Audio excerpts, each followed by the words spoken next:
Bismillahirrahmanirrahim. Assalamualaikum warahmatullahi wabarakatuh.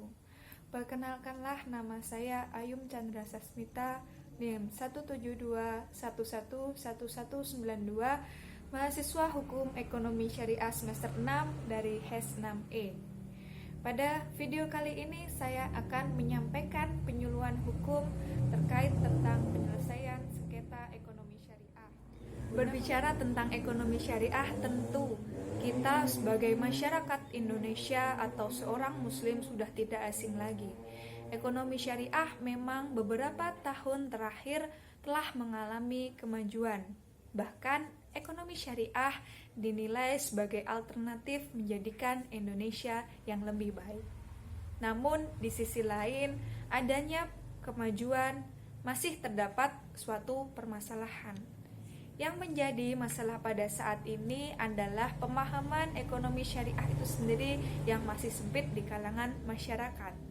Berbicara mengenai penyebab sengketa ekonomi syariah, maka kita perlu memahami dua hal tersebut. Yang pertama, wan prestasi. Wan prestasi adalah suatu keadaan yang disebabkan oleh kesalahan atau kelalaiannya, sehingga seorang debitur tidak mampu memenuhi prestasi yang telah diperjanjikan atau yang telah ditentukan dalam suatu perjanjian perikatan, dan bukan dalam keadaan yang memaksa. Yang kedua, perbuatan melawan hukum atau sering disebut PMH. Dalam pasal 1365 Kitab Undang-Undang Hukum Perdata menyebutkan tiap perbuatan yang melanggar hukum dan membawa kerugian kepada orang lain mewajibkan orang yang menimbulkan kerugian karena kesalahannya untuk menggantikan kerugian tersebut. Baiklah, jika telah terjadi dua hal tersebut, baik wan prestasi maupun perbuatan melawan hukum, maka bisa dikatakan telah terjadi sengketa ekonomi syariah. Lalu bagaimanakah cara penyelesaian sengketa ekonomi syariah? Penyelesaian sengketa ekonomi syariah itu sendiri dibagi dalam dua bentuk, yaitu yang pertama, penyelesaian sengketa secara non-litigasi atau di luar pengadilan. Yang kedua adalah penyelesaian sengketa secara litigasi atau di pengadilan. Beranjak pada cara penyelesaian yang pertama, yaitu secara non-litigasi. Alternatif penyelesaian sengketa sendiri hanya diatur dalam satu pasal, yaitu pasal 6 Undang-Undang Nomor 30 Tahun 1999 tentang arbitrase dan alternatif penyelesaian sengketa yang menjelaskan tentang mekanisme penyelesaian sengketa. Bentuk alternatif penyelesaian sengketa atau alternatif dispute resolution (ADS) ada 7. Yang pertama adalah musyawarah, yang kedua mediasi, yang ketiga konsultasi, yang keempat negosiasi, yang kelima konsiliasi, yang keenam penilaian ahli, dan yang terakhir adalah arbitrase. Atau beda pendapat pada kasus perdata Islam sendiri dapat diselesaikan dengan cara alternatif penyelesaian sengketa yang didasarkan itikat baik oleh para pihak yang mengesampingkan penyelesaian secara litigasi. Kemudian apabila para pihak tersebut tidak bisa menyelesaikan sengketa, maka atas dasar kesepakatan tertulis para pihak bisa menunjuk seorang atau lebih penasihat ahli atau seorang mediator. Dan apabila dalam waktu 14 hari para pihak tersebut dengan bantuan mediator dan penasihat ahli tidak mampu mencapai kata sepakat, maka para pihak bisa menghubungi lembaga alternatif penyelesaian sengketa untuk menunjuk seorang mediator. Nah, peran mediator itu sendiri tidaklah membuat keputusan mengenai sengketa yang terjadi, namun hanya membantu para pihak untuk mencapai tujuan dan menemukan pemecahan masalah di antara mereka dengan hasil win-win solution.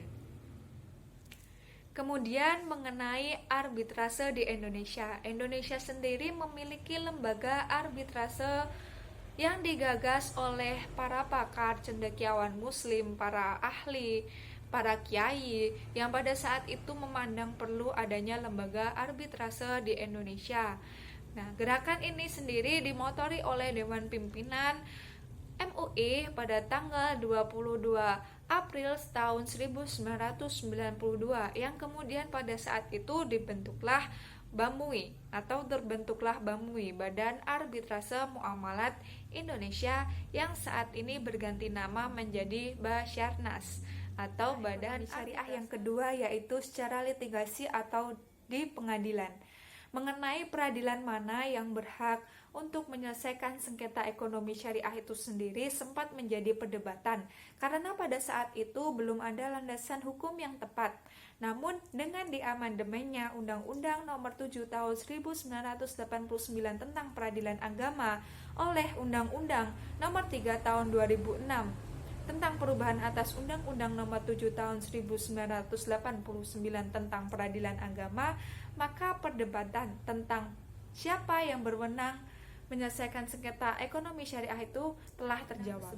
Maka wewenang dan ruang lingkup peradilan agama diperluas.